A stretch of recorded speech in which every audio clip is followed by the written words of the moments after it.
Dende Sanxenxo e para toda Galicia, verán, verán.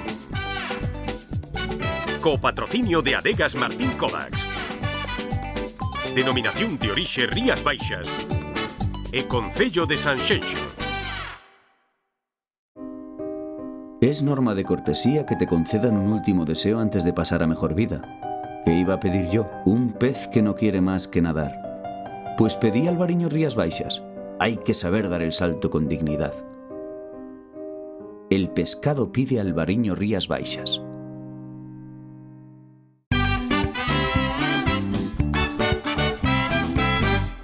Pois xa estamos de volta da publicidade. Continuamos neste verán con todos os contidos dende este paseo de Silgar, dende o Concello de Sanxenxo, e abrimos esta segunda metade falando dun grande deportista a nivel mundial, dun crack a nivel internacional. El temos a sorte, ademais, que é galego, e non solamente que é galego, senón que é de Pontevedra. O seu nome é Pablo da Pena, e con el tivo a oportunidade de pasar unha mañá o noso compañeiro Jacobo Conde. Ven de triunfar en moitos eventos, un deles no triatlón de longa distancia que tivo lugar na cidade de Olerez. Imos a ver como é unha mañá de adestramento de Pablo da Pena. Ola Silvana, Pablo da Pena é un deportista pontevedrés que conta no seu palmarés con 2 medallas olímpicas no Campeonato Mundial de Triatlón de longa distancia. O equipo do Verán vai a pasar unha xornada con el. Recibímolo ás 9 da mañá. Puntual a súa cita e como cada día, Pablo da Pena, que tal, moi bo día? Moi bo día, que tal? E xa preparado, non para entrar? Sí, como todos os días, aquí estamos antes das 9 da mañá e listos para ir á piscina. Cal vai a ser a primeira actividade, Pablo? Pois imos ir á piscina, hoxe pois é venres e imos nadar un pouco suave e despois pois iremos un pouco ao xinasio e para acabar a mañá iremos a correr un poquinho. Comezamos a xornada, entón. Veña, vamos alá. Veña.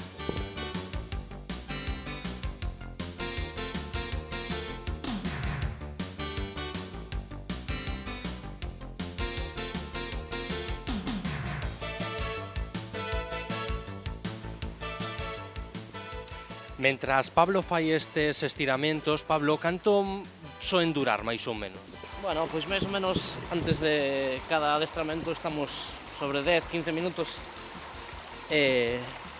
para quentar un pouco o que son as articulacións do corpo e logo pois xa nos metemos na auga basicamente máis para prevenir un pouco de lesións e logo pois para facer un pouco de forza e despois xa na auga pois xa facemos outro tipo de traballo. E o sistema de entrenamento é sempre o mismo dentro da piscina ou vai variando? Non, sempre vai variando, un día pois é un pouco máis suave, outro día pois hai máis caña e vamos variando en función de como vai a temporada. Pois esta semana pois é un pouco de recuperación porque estiven a competir a semana pasada en Dinamarca e bueno, pois recuperar un pouco o corpo e logo xa a semana que ven pois xa empezar a apretar un pouco máis.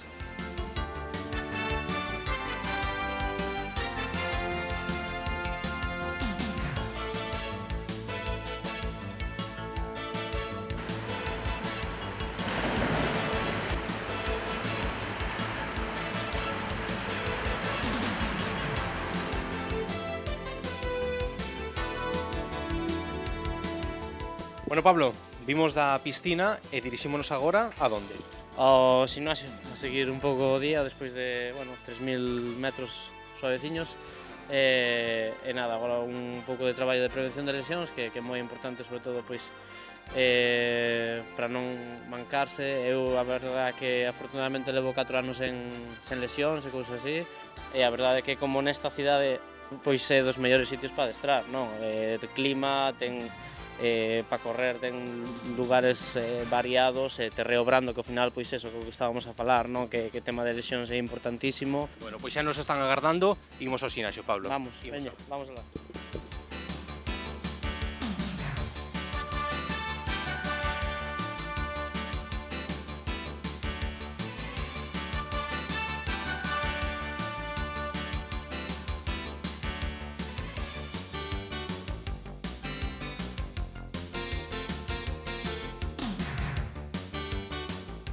Pois para rematar a mañá pois quedan 50 minutiños de carreira a pé e nada, terceira e última sesión da mañá, bueno, imos aló. E que competicións tes no horizonte? Bueno, principalmente a que comezaremos a preparar agora será en setembro o Mundial de 73 de Ironman a en Niza, que a verdade que vai ser, eu creo que vai ser espectacular por todo o nivel que vai haber. E logo pois farei un par de probas de media distancia e xa para preparar o que é o Campeonato do Mundo en setembro. Imos a carreira entón, non, Pablo? Si, imos alá, xa, a ver que xa non quedan moitas enerxías. Vamos alá.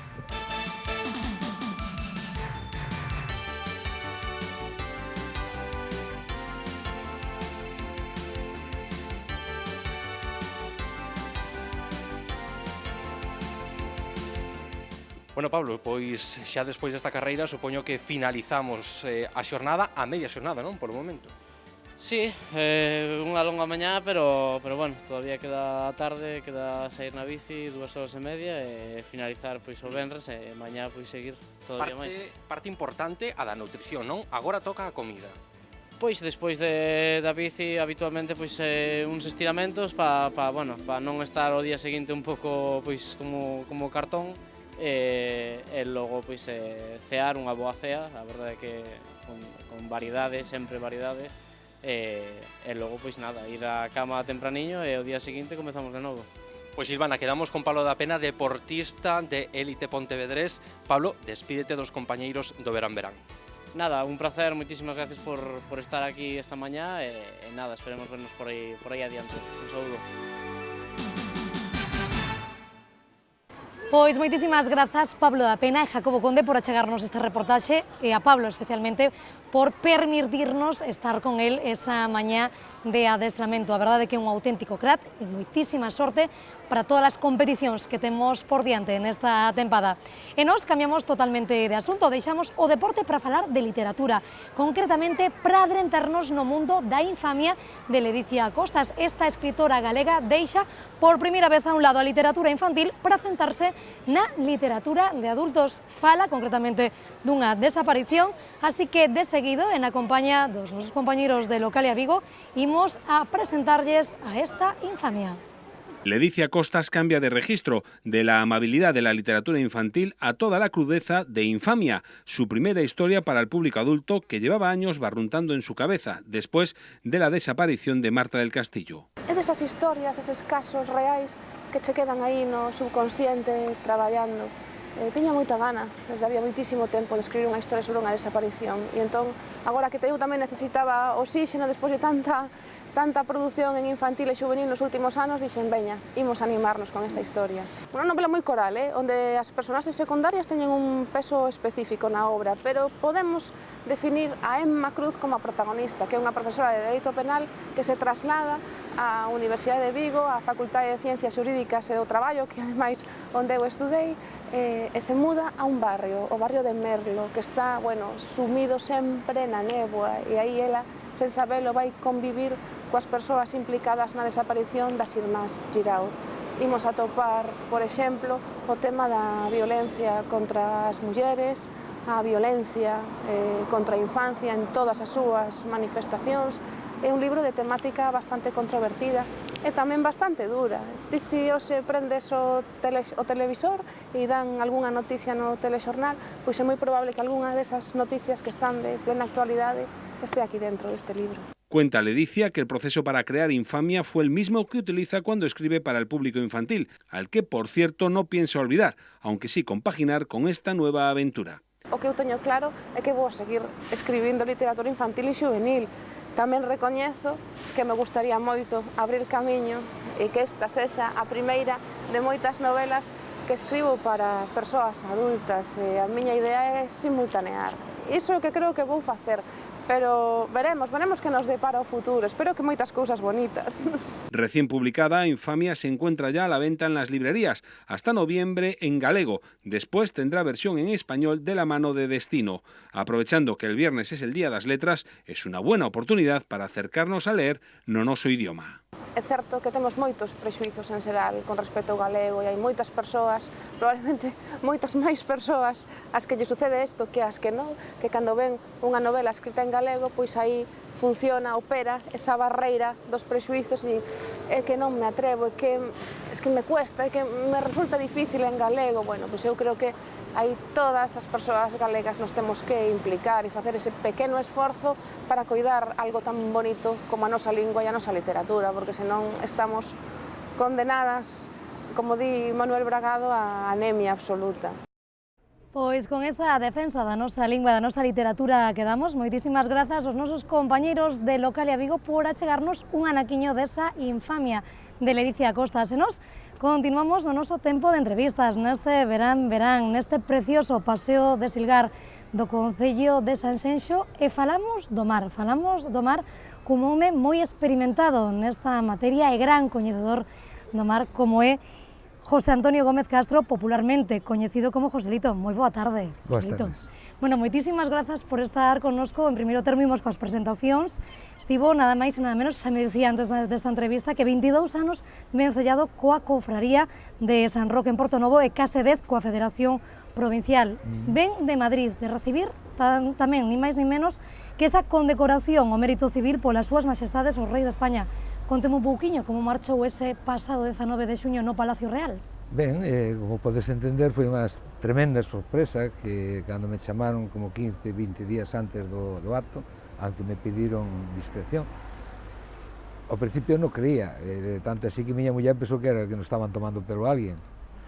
Como se recibe esa chamada, Joselito, non? E min chamaronme de presidencia da Xunta. Do gabinete, me comunica que se van poñer contacto comigo da Casa Real.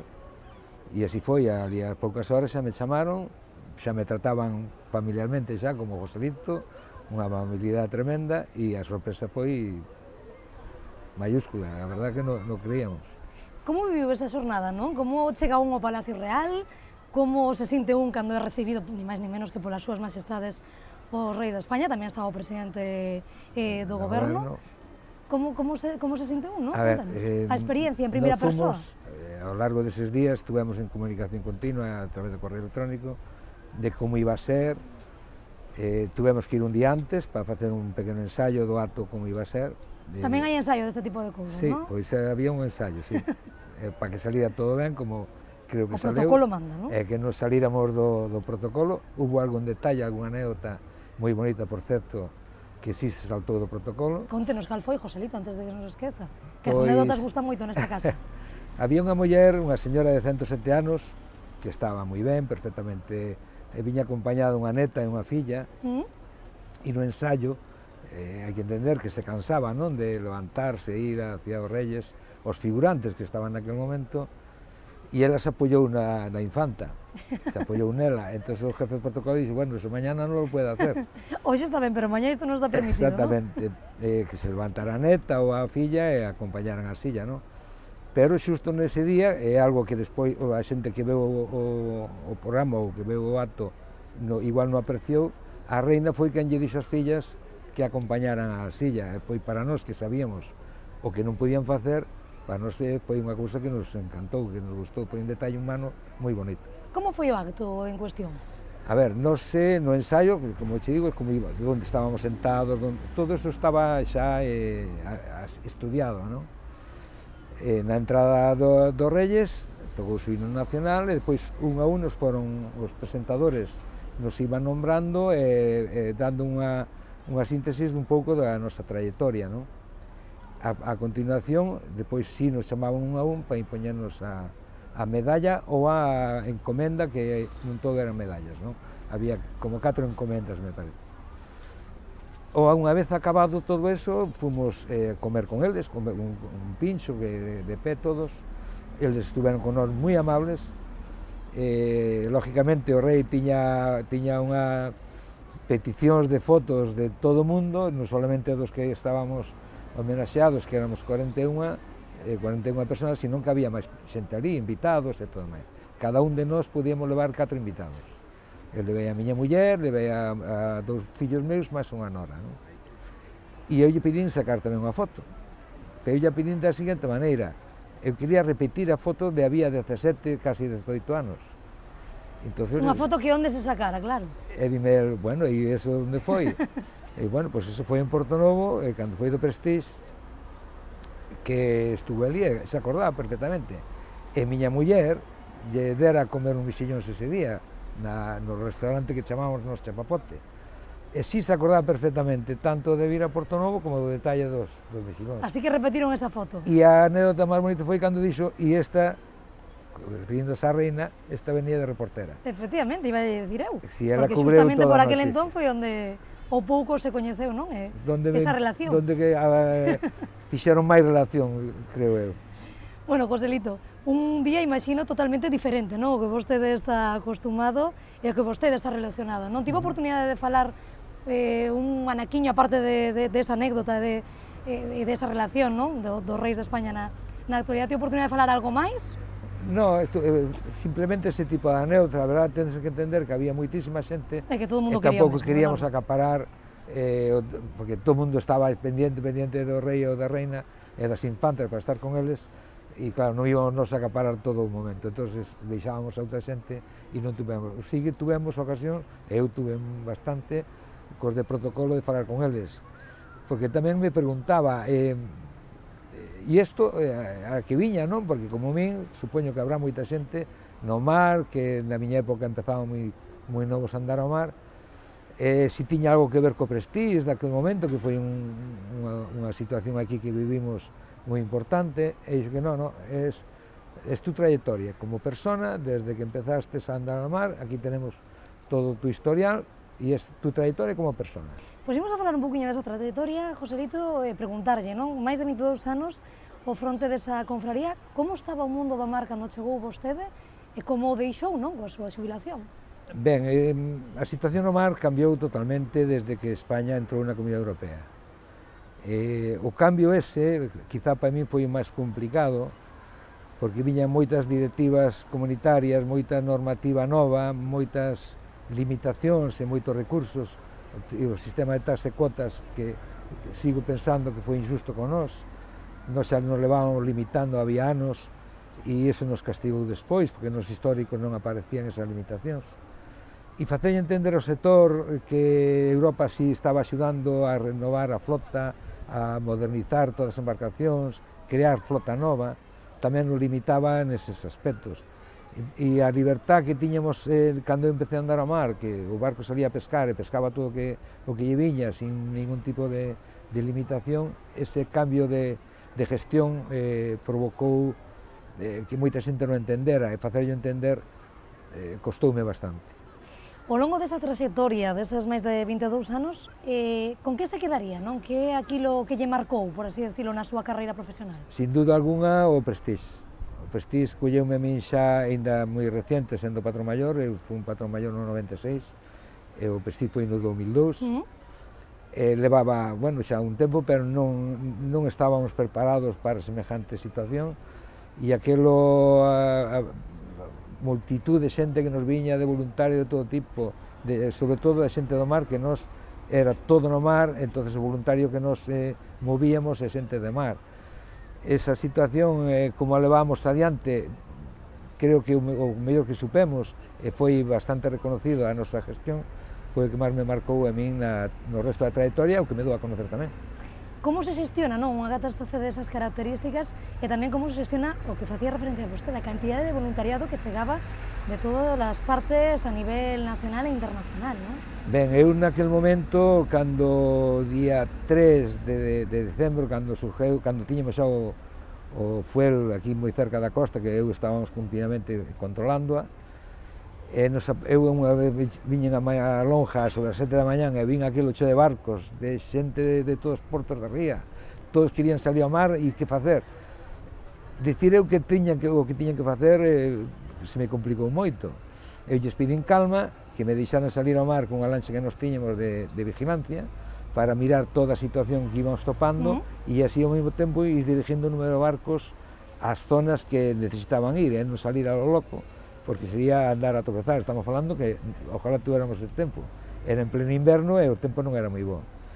Logo tuve moita colaboración por parte do Concello, se volcou en botarnos unha man, todo o personal do Concello, despois por parte da Consellería empezaron a mandar material das consellerías en general, materiales que necesitábamos para as descargas, para recoller o fuel, para limpiar a xente, montamos o restaurante Chapopote, empezounos a chegar cantidad de material de comida, e recordo en unha ocasión que nos chegaron 6 terneros, e imaginarse eu que iba a facer con aquilo. Bueno, pois a colaboración que tuvemos por parte do Consorcio de Hosteleiros, puxeron os seus hoteles a nosa disposición, cociñeiros, voluntarios, as mismas redeiras, pescantinas, todo o mundo, mulleres de mariñeiros, non quero deixalas atrás tampouco, todo o mundo colaborou para poder organizarnos desa maneira.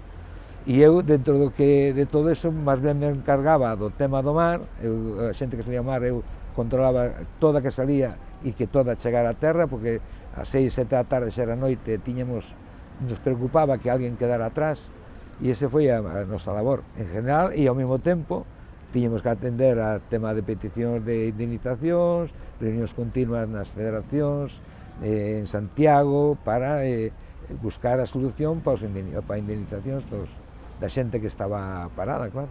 Falaríamos moito do mar, porque o mar dá moito de que falar. Dúas preguntas que me permitan os meus compañeiros. Unha, a importancia do porto de Portonovo. Cal sería na actualidade, tanto para Galicia como a nivel nacional? O porto de Portonovo, en canto a descarga, sempre foi un porto de referencia para a descarga do cerco. Moitas veces a xente vai pola tarde e non ve tanto movimento, realmente o movimento está de noite, non? A frota de cerco pesca de noite, cando pesca descarga, sale, volve a descargar, e este porto sempre foi de referencia. En canto a servicios que ten, en canto a proximidade ao caladeiro, porque é o porto máis exterior que temos na ría, e de sempre foi, é ben comunicado, ademais, porque o produto hai que descargarlo, pero logo hai que meterlo nos mercados. E canto antes, mellor, a comunicación para non se evitar. Joselito, última pregunta, xa xubilado, de que relación sigue vostede vencellado co mar? Sei que sigue vencellado, que eu creo que sí. A ver, eu na miña familia teño xente relacionada co mar, tanto unha filla que é pescantina, como un fillo que traballa en inspección pesqueira, pero eu sempre estou no puerto, non vou como antes, lógicamente, antes ás 6 da mañá sempre estaba no muelle, e na lonxa, ahora chámame para actos, agora mesmo me están chamando para unha visita que ven de outra zona e queren que eu este con eles, me acaban de comunicar agora para o 18 outra visita dun país europeo, porque non sei dicir ahora calé, se o vir no WhatsApp xo te digo, para ese tipo de cousas. A Federación me sigue chamando para consultarme cousas, e bueno, co sector estou en contacto continuamente coas demais cofradías, porque eu estaba relacionado con todas as cofradías de Galicia, a través de non solamente da Federación, sino dunha asociación que axudei a montar, e fui bastante culpable de montala, que é unha asociación que chamamos Mar Seguro de Galicia, onde temos 1.200 embarcacións as que lle facemos os plans de prevención que na baixura antes non sabía, e o tema de seguridade tamén nos estamos cuidando. Con esta mesa nos quedamos. Joselito, moitísimas gracias por estar connosco, a disfrutar desa máis que merecida xubilación. Imos a brindar pola súa traxectoria, por esa condecoración. Moitísimas gracias, un placer. Moi gracias a vos, e foi todo un placer. Moitísimas gracias. Brindamos con Joselito e tomamos, co seu permiso, uns minutiños de descanso, non sen antes darlle paso ao noso grupo da semana Quedan con Galifán, e así estamos de volta con moitos máis contidos aquí neste Verán Verán.